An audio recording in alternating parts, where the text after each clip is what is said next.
2025년 한 해 동안 성도들을 위해 어떤 기도를 하면 좋을지 생각해 봤습니다.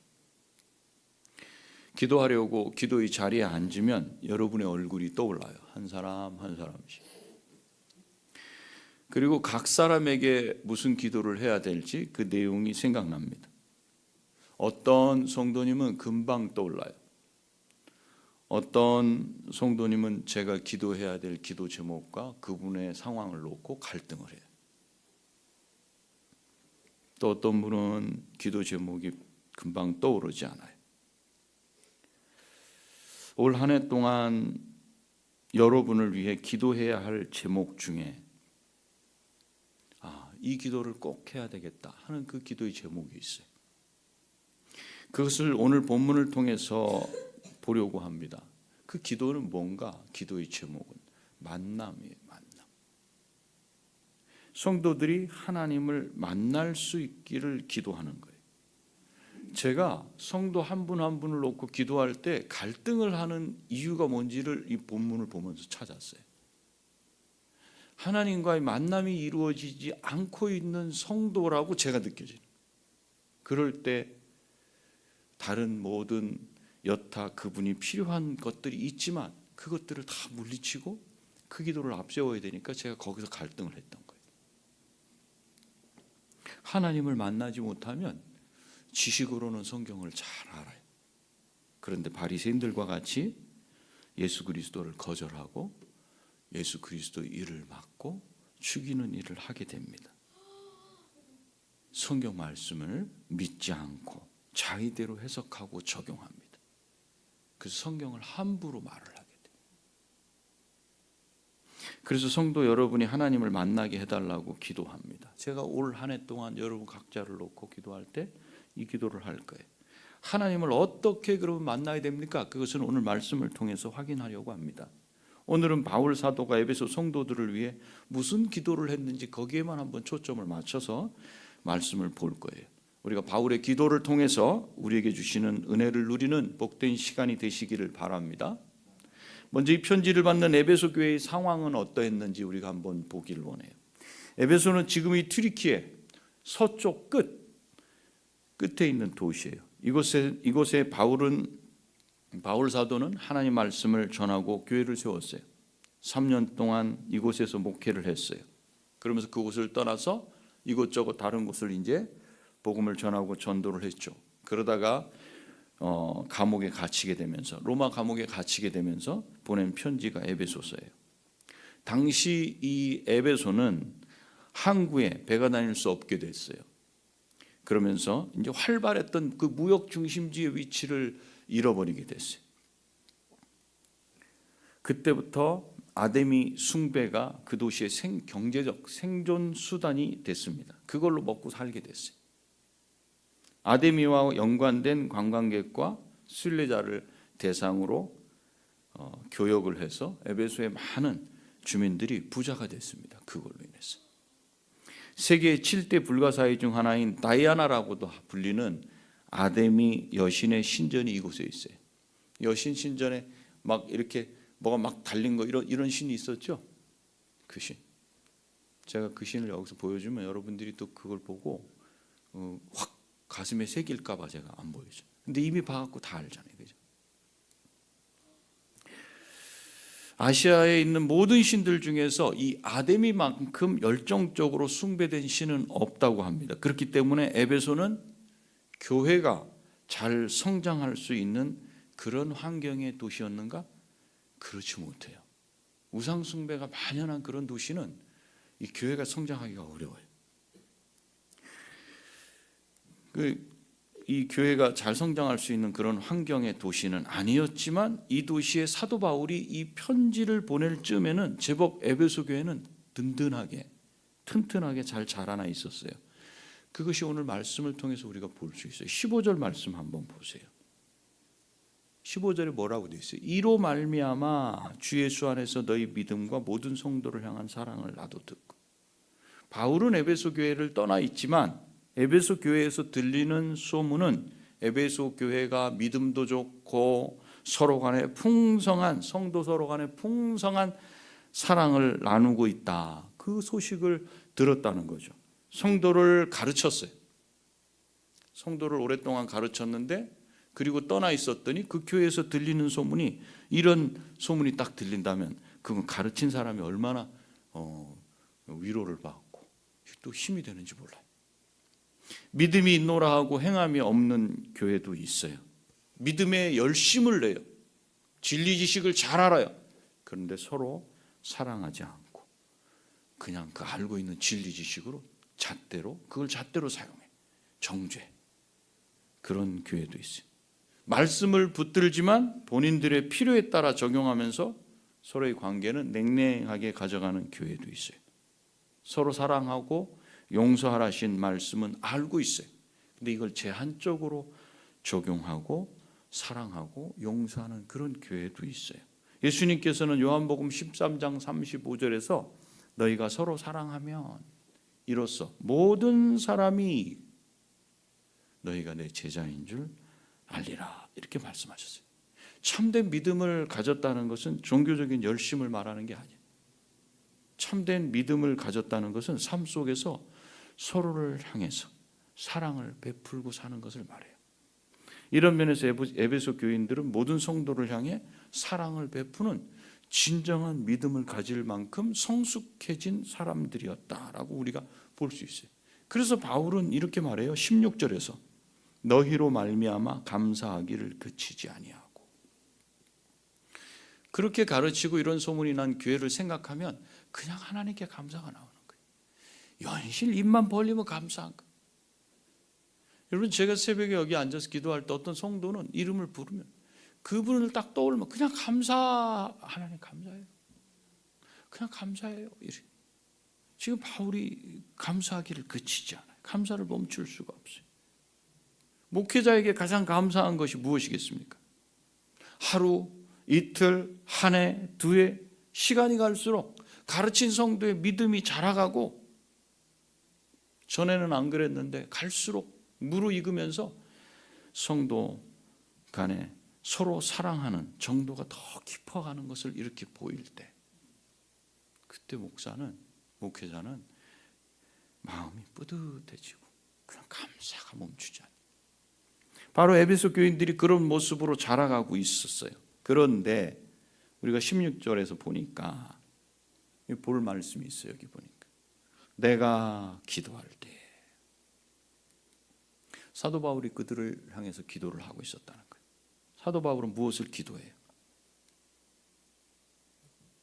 사도 바울은 하나님께 무엇을 달라고 기도합니다. 무엇을 주시기를. 에베소 교인들이 믿음과 사랑에 관하여는 좋은 소문이 났지만 그들에게 더 필요한 기도의 제목이 있다는 뜻입니다. 세상 사람들은 예수님 믿는 사람들인 교회를 자기들의 마음과 눈에 보기에 좋은 대로 평가해요. 아, 이 교회 좋다, 이 교회 나쁘다. 교회가 세상 사람들에게 유익이 될 때 좋은 교회라 그럽니다. 그런데 주차 문제로 좀 시비라도 붙고 그러면 나쁜 교회가 돼. 바로. 내게 유익이 되냐 되지 않냐에 따라서 좋은 교회와 나쁜 교회를 판단하게 되죠. 그렇기 때문에 믿음이 좋고 서로 사랑한다는 소문은 사람들이 볼 때의 평가고 그 기준일 수 있어요. 그래서 성경적인 기준으로 교회를 살펴봐야 된다는 거예요. 사도 바울이 성경적인 기준으로 에베소 교회를 봤을 때는 부족한 게 있더라는 거죠. 목회자인 바울은 그 부족한 것을 하나님께 기도해서 채워주기를 간구하는 거예요. 17절 보세요. 지혜와 계시의 영을 너희에게 주사. 제가 수년 전에도 에베소서 1장 말씀을 설교를 했었어요. 길게 설교를 했던 것 같아요. 바울은 에베소 교회를 위해서 지혜와 계시의 영을 주시기를 기도했습니다. 바울은 지혜와 계시의 영, 표현 그대로 보면 지혜의 영과 계시의 영 두 가지 같은데 그렇지 않고 지혜와 계시의 영, 이 영을 놓고 기도하는 거예요. 이 영을 주시기를 기도하는 거예요.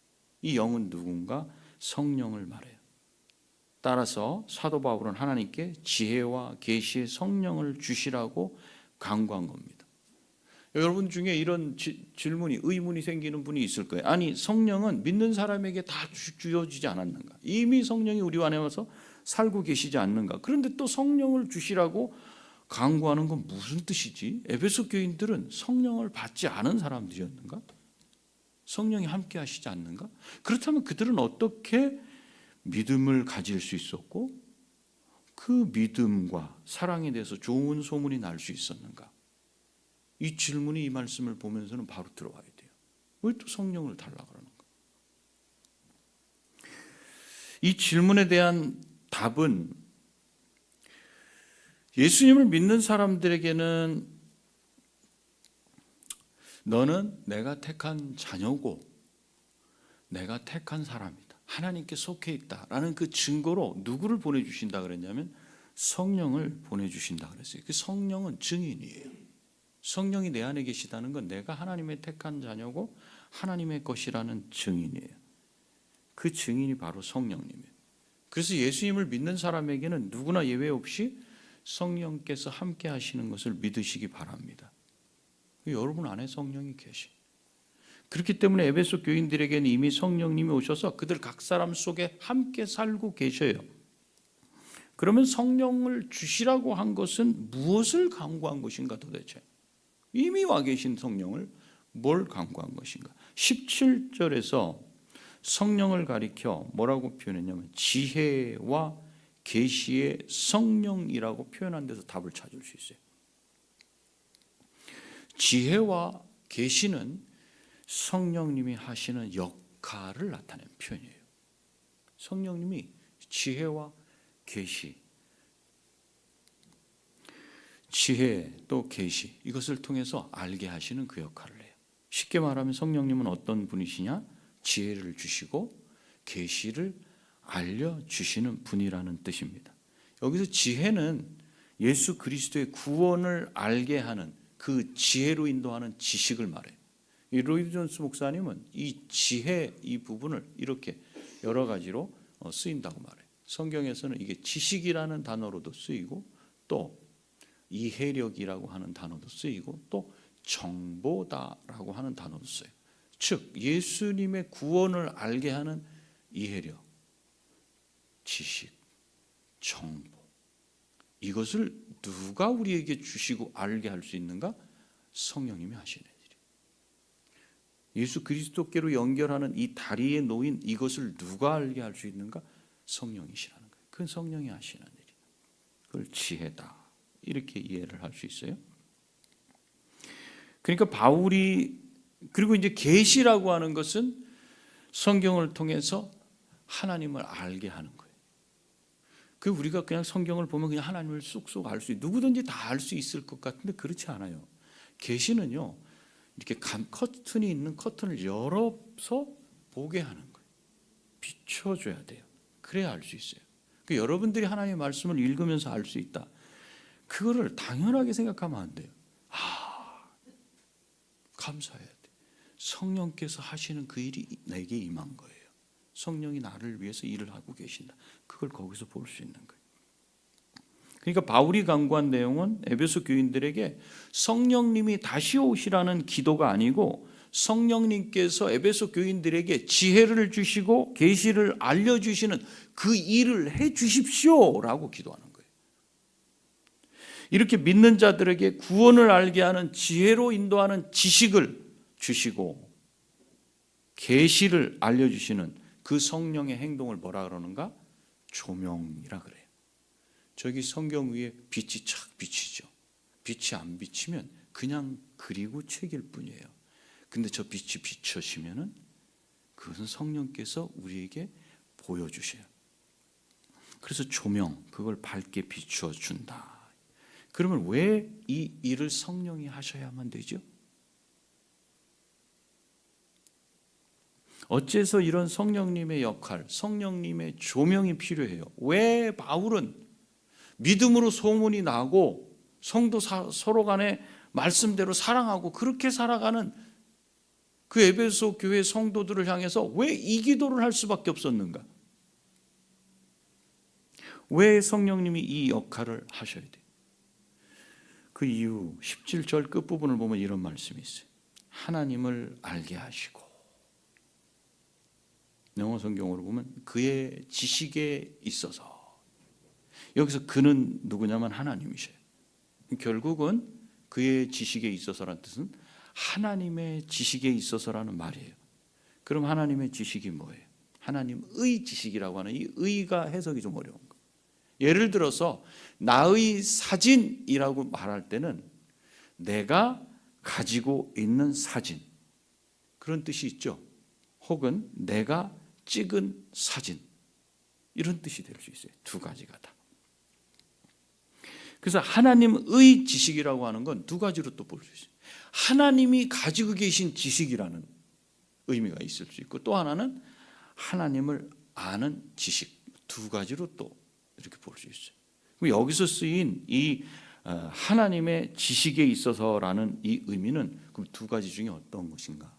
그거를 성도들에게 주시라 그랬으니까 하나님이 가진 지식을 주시는 게 아니라 하나님을 아는 지식을 주십시오라는 뜻이니까 후자의 의미가 맞아요. 에베소 교회 성도들이 하나님을 알아가기 위해서 성령님의 조명이 필요하기 때문에 그래요. 그래서 계시라고 할 때 그것은 기본적으로 하나님께서 자신에 대해서 알려주신 성경 말씀을 계시라고 이렇게 말해요. 에베소 교인들이 성경 말씀을 통해서 하나님을 알아갈 때 그 계시의 내용을 잘 알게 하시고 잘 깨달아서 살아가도록 지혜를 주시는 분이 누구냐? 성령님이시기 때문에 바울은 성령님께서 그렇게 해주시기를 간구한 겁니다. 우리가 잘 아는 대로 성경 말씀은 하나님의 말씀이에요. 근데 여러분들이 하나님의 말씀을 어떻게 대하는지를 가만히 보세요. 성경 말씀은 누가 기록했죠? 사람이 기록했어요. 사람들이. 그렇다고 그들의 일상과 생각을 그냥 막 적어놓은 그런 기록이 아니에요. 사도 베드로는 베드로후서 1장 20절 21절에서 이렇게 말씀합니다. 한번 읽어볼까요, 우리? 시작. 먼저 알 것은 성경의 모든 예언은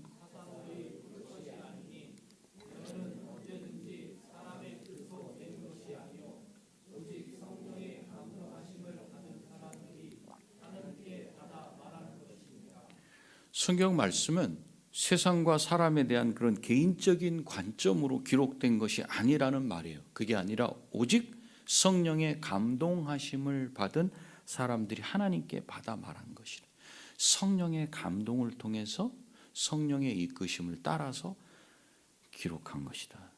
그 하나님의 사람들이 본 것과 그들이 기록한 것은 성령이 주신 것이고 성령께서 그렇게 기록하도록 인도하신 겁니다. 그래서 디모데후서 3장 16절에서 이렇게 말씀을 하고 있는 거죠. 읽어볼까요? 모든 성경은 하나님의 감동으로 된 것으로 교훈과 책망과 바르게 함과 의로 교육하기에 유익하니, 이렇게 말씀하는 거예요. 성경은 하나님의 계시고 하나님의 감동으로 된 것이지 사람이 열심히 연구하고 알아낸 결과물로 논문처럼 기록된 것이 아니라는 말씀입니다. 그렇기 때문에 성경은 사람들이 알 수 있도록 사람의 언어로 기록되어 있어요. 그러나 그 내용을 알려면 인간이 가진 지식만으로는 안 돼요. 그래서 성령 하나님의 조명이 꼭 필요합니다. 성령님의 조명이 꼭 필요한 또 한 가지 이유는 인간의 마음 눈이 어둡다는 사실입니다. 아담과 하와의 죄로 인해서 그 이후에 사람들은 자신의 총명을 사용할 수 없게 됐어요. 총명이란 게 뭐냐면 이해력인데 그냥 일반적인 모든 것을 알 수 있는 이해력이 아니라 하나님을 알 수 있는 이해력이에요. 이걸 총명이라고 이렇게 표현해요. 에베소서 4장 17절에서 19절에 보면 이렇게 나와 있어요. 이제부터 너희는 이방인이 그 마음에 허망한 것으로 행함같이 행하지 말라. 그들의 총명이 어두워지고. 그들과 너희 차이가 뭐예요? 예수 그리스도를 믿는 사람과 믿지 않는 사람이에요. 믿지 않는 사람들은 이 총명이 어두워져 있어요. 총명은 하나님의 말씀을 이해할 수 있는 이해력이에요. 이게 어두워져 있어요. 그들 가운데 있는 무지함과 그들의 마음의 굳어짐으로. 총명이 어두워지면 마음이 굳어져요. 마음이 굳어지면 하나님의 말씀에 반응을 하지 않아요. 하나님의 생명에서 떠나 있도다. 그들이 감각 없는 자가 되어 하나님을 깨닫지 못, 반응하지 못하는 자, 자신을 방탕에 방임하여 모든 더러운 것을 욕심으로 행하되. 이 세상을 살아가는 방식이 이렇게 될 수밖에 없어요. 인간이 죄로 인해서 자신의 영적인 이해력인 총명을 바르게 사용할 수 없게 되었다는 뜻입니다. 총명이 어두워진 상태가 마음 눈이 어두워진 것과 같습니다. 하나님은 영이신데 영적인 이해력인 마음 눈이 어두워졌어요. 그러니까 영이 기능하지 않아요. 인간을 눈에 보이는 것과 눈에 보이지 않는 비물질적인 것과 물질적인 것으로 구성되어 있다고 제가 말씀드렸어요. 비물질적인 것은 바로 영과 혼이에요. 이것이 신학적으로 3분설을 말하네 2분설을 말하네 그걸 말하려고 하는 게 아니에요. 인간을 구체적으로 여러분이 이해하기 위해서는 이 분설을 따지지 말고 한번 봐야 돼요. 인간은 보이는 것과 보이지 않는 두 가지로 결정되어 있어요. 보이는 건 몸이에요. 물질이라고 하는 거예요. 비물질, 영혼이에요. 영과 혼을 제가 나눕니다. 영이 작동하지 않아요. 그런데 사람들이 살아가요. 그럼 뭐가 작동돼서 살아가는 거죠? 혼적인 삶을 사는 거예요. 짐승은 어떻게 구성되어 있어요? 혼과 몸으로 구성되어 있어요. 혼과 몸으로. 이 짐승은 영이 없어요. 사람에게만 허락하신 것이 영이에요. 근데 영이 작동되지 않는 게 총명이 어두워졌다 그랬죠. 그래서 하나님 말씀, 하나님을 거절하고 하나님의 말씀을 이해하는 이해력이 없어요. 그게 싫은 거예요. 하나님 싫은 거예요. 우리가 요한계시록 말씀을 지금 수요일에 보고 있지만 어떻게 해요? 믿는 자들을 핍박할 수밖에 없어요. 영이 작동되지 않기 때문에 그래요. 영이 작동되는 사람은 그렇게 하지 않습니다. 자, 총명이 어두워졌다. 즉 영적인 이해력이 작동되지 않는다. 그러면 혼적인 삶을 살아갈 수밖에 없어요. 그렇게 된 것을 마음의 눈이 어두워졌다 이렇게 말하는 거예요. 혼적인 삶. 그래서 우리말로 금수만도 못한 인간 이런 표현을 쓰는 거예요. 왜 금수라고 말하는 줄 아세요? 짐승반도 못한 사람. 왜 이런 짐승이라는 단어를 쓴지 아세요? 선조들은 알고 있었던 거예요. 영이 회복되지 않고 총명이 어두워진 사람의 삶이 순식간에 누구로 바뀔 수 있다는 걸 알았냐면 짐승으로 바뀔 수 있다는 걸 아는 거예요. 예수 그리스도를 믿는 사람은 영이 회복된 사람이에요. 이 총명이 회복된 사람이에요. 그렇지 않은 사람은 이 총명이 어두워져 있어요. 그러니까 하나님은 영이신데 이 영적인 이해력인 총명, 즉 마음 눈이 어두워졌으니 영이신 하나님을 아는 것은 불가능해져요. 여기 함께 예배드리면서 예수님을 믿는다고 하는데 그분이 총명이 어두운 상태가 돼 있다면 그럼 바리새인과 같이 믿음이 힘들어요. 믿음 생활이 힘들어요. 여기서 우리가 뭘 표를 걸고 뭘 합시다 그러면 다 하는 거야. 어려워. 힘들어. 왜 또 뭘 하자 그러지? 이렇게 돼요. 여러분 가만히 한번 생각해 보세요. 교회에서 뭔가를 합시다. 그래서 뭔가 우리가 일을 만들고 계획하고 진행하려고 그럴 때 항상 힘든 분 있죠. 어찌 보면 이 총명 부분이 해결이 안 됐을 수 있어요. 그것이 어떤 일 개인을 위한 유익이라면 힘들어요. 안 하고 싶어요. 그것이 하나님의 교회를 위한 일이고 하나님 나라를 위한 일이라고 판단이 딱 됐을 땐 그게 힘들다는 생각 안 하고 그냥 할 수 있어요. 그 차이예요. 그게 하나님의 일인데도 불구하고 내가 힘들다. 그렇다면 과연 내 총명이 회복되었는가, 내 마음의 눈이 열려졌는가? 그걸 한번 스스로 점검해 봐야 돼요. 바울은 지금 그래서 이 기도를 하는 거예요. 그래서 18절은 너희 마음 눈을 밝히사. 마음 눈을 밝히고 지혜와 계시의 성령을 주셔서 하시고 싶은 게 뭡니까? 바울이 전 뭘 원하는 거예요? 19절에 너희로 알게 하시기를. 그렇게 해서 여러분이 알게 되길 바란다는 거예요. 성도들이 에베소 교회 성도들이 알기를 바란다는 거예요. 결국 바울이 에베소 교인들을 향해서 강구하는 것은 하나님 아버지께서 지혜와 계시의 성령을 성도들에게 주셔서 이 일을 해달라는 거예요. 뭘? 하나님을 알도록 해달라는 거예요. 바울이 이 기도를 하고 있어요. 저는 여러분들이 하나님을 알기를 원해요. 어떤 목회자도 성도가 하나님을 알기를 원치 않는 목회자는 없어요. 성경을 가르치는 교사들, 그가 내가 가르친 것으로 하나님을 알기를 원하는 거예요. 여기서 안다는 단어가 뭐예요? 바리새인들과 같이 지식적으로 하는 거예요? 아니요. 이 안다는 단어는요, 경험적으로 안다는 걸 말해요. 하나님에 관해서 알고 있는 분들 많아요, 우리 성도들 중에. 그런데 하나님을 아는 분은 많지 않아요. 저를 잘 아는 사람, 아는 분들, 우리 성도들은 저를 잘 알아요. 그죠? 근데 저에 관해서 잘 아는 겁니까? 저를 잘 아는 겁니까? 어떤 분이 저를 잘 알아요? 어떤 분? 저를 많이 경험해 본 분이 저를 잘 알아요.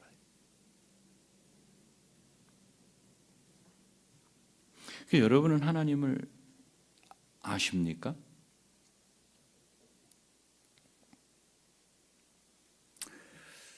다른 말로 하면 여러분은 하나님을 만나십니까? 만났습니까?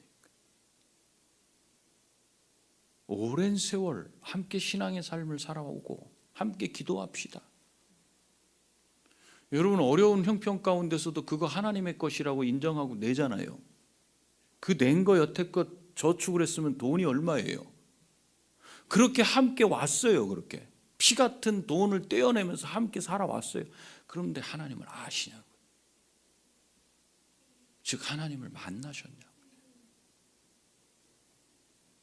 이 만남이 없으면요, 신앙생활이 힘들어요.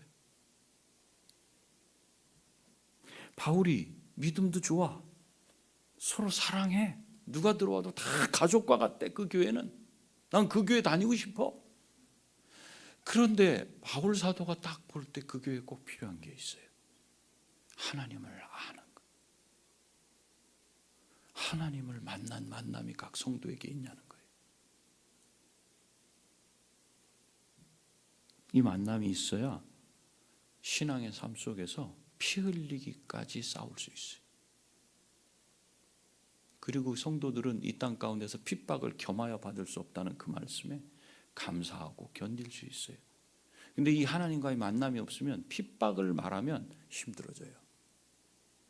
힘들어져요.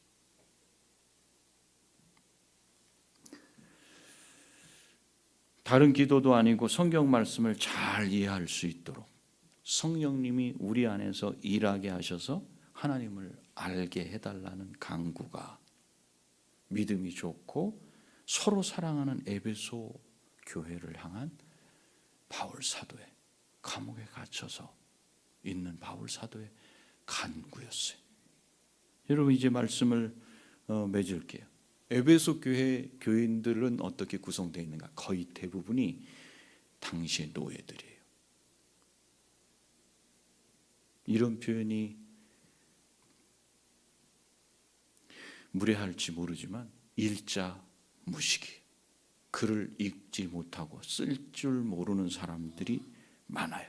한마디로 무지한 사람들이 거기 성도들 대부분이에요. 그러니 이들을 위한 사도의 기도는 지식적인 알의 기도가 아니에요. 마치 이런 거예요. 주님, 우리 성도들이 성경을 66권인데 이걸 계속 좀 읽고 암송하고 그래 좀 잘 알았으면 좋겠어요. 뭘 찾으라면 잘 못 찾아요. 이 내용이 어디 나오냐 그러면 뭐 본 적이 없다 그래요. 이런 지식적인 내용을 바울이 기도하는 게 아니에요. 거기 구성원들 대부분은 글을 못 읽고 이해력도 떨어지고 그런 분들이, 그들을 향해서 기도하는 기도는 지식적인 알미 아니에요. 그게 뭐냐? 하나님을 만나게 해달라는 기도예요. 인격적으로 그 하나님을 만나야만 됩니다. 제가 새벽에 여러분들을 놓고 기도할 때 기도하다가 딱 걸리는 것이, 성경은 많이 아는데 인격적인 만남이 없어요. 그러니까 삶 속에서 어떤 결단을 내릴 때 하나님이 원하시는 결단을 내리지 않아요. 그 삶이 어두운 길을 가는 그 길을 눈을 감고 제가 기도를 하면 계속 깜깜한 그 길을 그분이 걸어가. 그리고 여기서 기도하면서 가슴이 제가 미어져요. 주님, 하나님을 만나게 해주시고, 하나님에 관해서 많이 알고 있는 그거 말고 하나님을 친히 알게 해주십시오.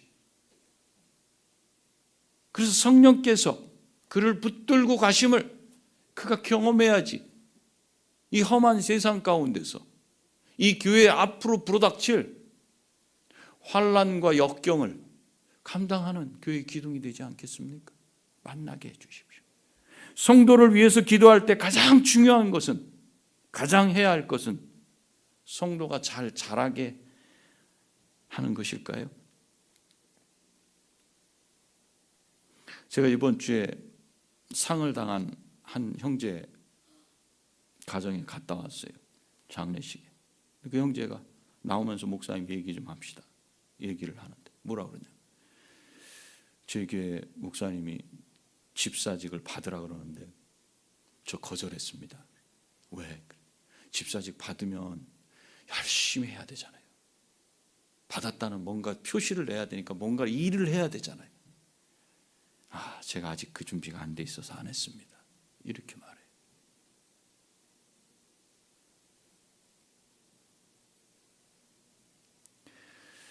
그게 우선순위가 아니에요. 지금 이 형제가 잘못 알고 있는 게 뭔지 아세요? 순서가 첫 번째가 하나님을 먼저 아는 거예요. 하나님의 만남이 있어야 돼요. 집사직을 받는다는 건 뭔가를 해야 된다는 게 아니라 내가 하나님을 만난 그 만남을 근거로 하나님의 교회를 위해서 뭔가를 하는 거예요. 근데 이 만남이 없으면 집사직을 받는다 그러면 내가 뭘 해야 돼. 부담스러워서 못하겠어. 이렇게 되는 거예요. 뭘 못해요 우리가. 근데 이 만남이 먼저예요. 만남이. 성도가 잘 자라는 것은 그가 어른으로서 그 역할을 잘 감당하는 겁니다. 사도의 기도는 그것에 초점을 맞추지 않아요. 나는 우리 성도들이 잘 자라기를 바랍니다 그럴 때 여러분 이것을 이렇게 이해하시면 안 돼요. 내가 잘 자라서 어른이 돼가지고 뭔가 역할 감당을 잘하고 이제는 좀 애기처럼 기저귀 갈아주고 우유 갖다 주고 그렇게 하지 말라는 얘기구나. 이게 아니에요. 성도들이 자라는 건 근본적으로 먼저 하나님과의 관계, 만난 관계가 형성되어 있는 상태에서 그가 자라는 것을 놓고 기도하는 거예요. 그 사도의 기도는 성화되는 것에 초점을 맞추지 않고 있어요. 지금 에베소 성도들을 위해서.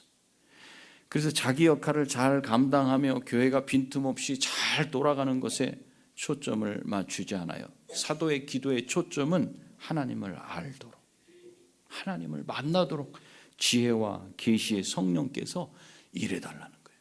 그 안에 계신 성령님, 그가 하나님을 잘 알 수 있도록 좀 제발 일 좀 해주십시오. 이 기도를 지금 하는 거예요. 하나님을 아는 건 하나님과의 만남입니다. 그런데 이게 시간이 걸려요.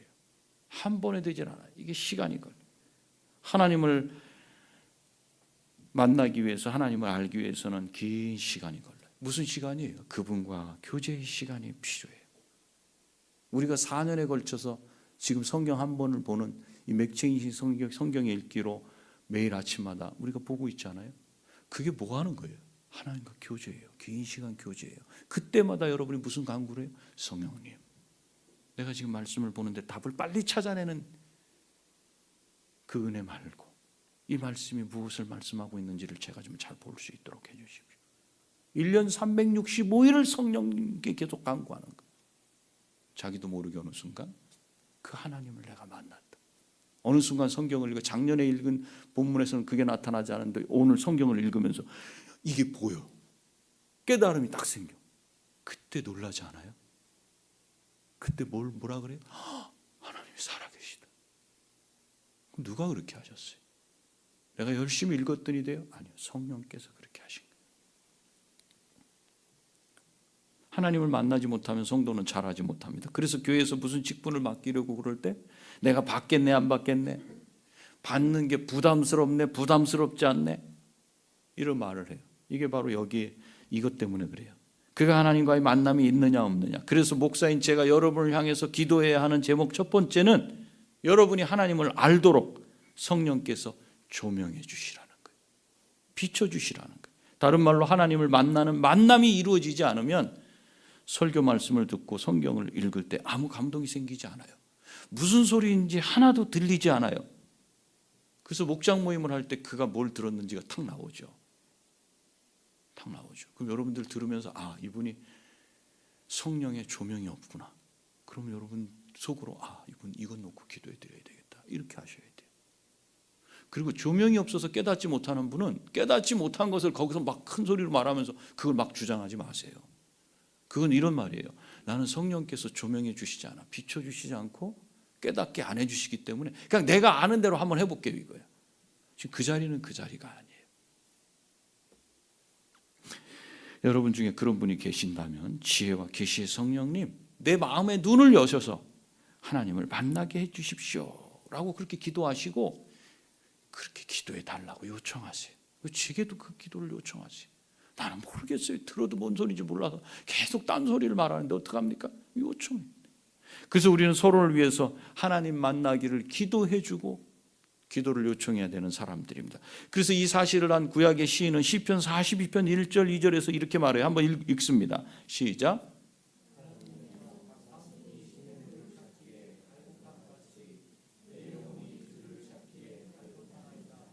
내 영혼이 하나님 곧 살아계시는 하나님을 갈망하나니 내가 어느 때에 나가서 하나님의 얼굴을 배울까. 이 시인은 살아계신 하나님, 인격적인 하나님을 만나기를 바라는 겁니다. 직접적으로 개인적으로 하나님에 관해서 하나님에 대해서가 아니라 하나님을 만나기를 원하는 거예요. 이 지식을 갈망하는 거예요. 이런 갈망이 여러분 모두에게 있기를 바랍니다. 2025년 한 해 동안 우리가 서로 기도해 줘야 하고 제가 여러분을 향해 기도할 제목은 하나님을 만나게 해달라는 기도입니다.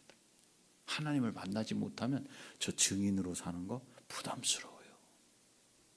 부담스러워요. 힘들어요. 하나님을 만나야 합니다. 만나기를 간구해야 돼요. 그런데 아무리 해도 만나지지가 않아요. 지혜와 계시의 성령이 조명을 해주셔야만 돼요. 그게 열쇠예요. 그러니 매달리고 또 간구해야 됩니다.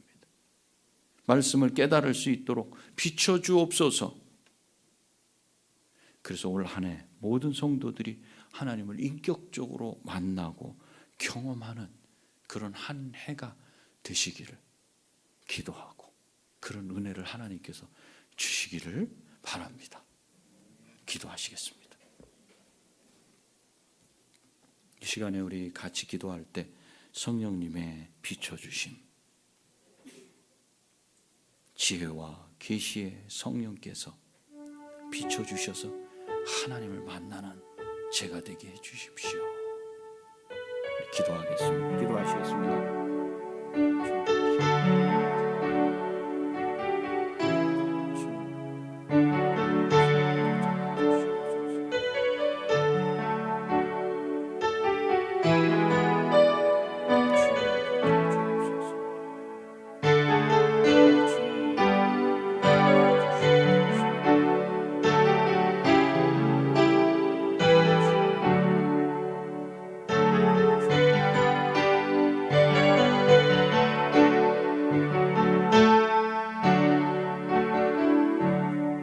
주님, 올 한 해 동안 우리가 서로를 위해서 하나님을 만나게 해 주십시오. 지혜와 계시의 성령님, 내 앞에 있는 저 지체 성도를 은혜를 베풀어 주시고 깨닫게 하셔서 하나님을 만나고 하나님을 알 수 있도록 도와주시옵소서. 이렇게 기도하는 우리가 다 될 수 있도록 도와주시고, 그래서 하나님을 만났다, 여기저기서 나는 하나님을 만났다 고백하는 어린 성도부터 나이가 드신 성도까지 다 그런 고백이 있도록 복을 내리어 주시옵소서. 예수님의 거룩하신 이름으로 기도합니다. 아멘.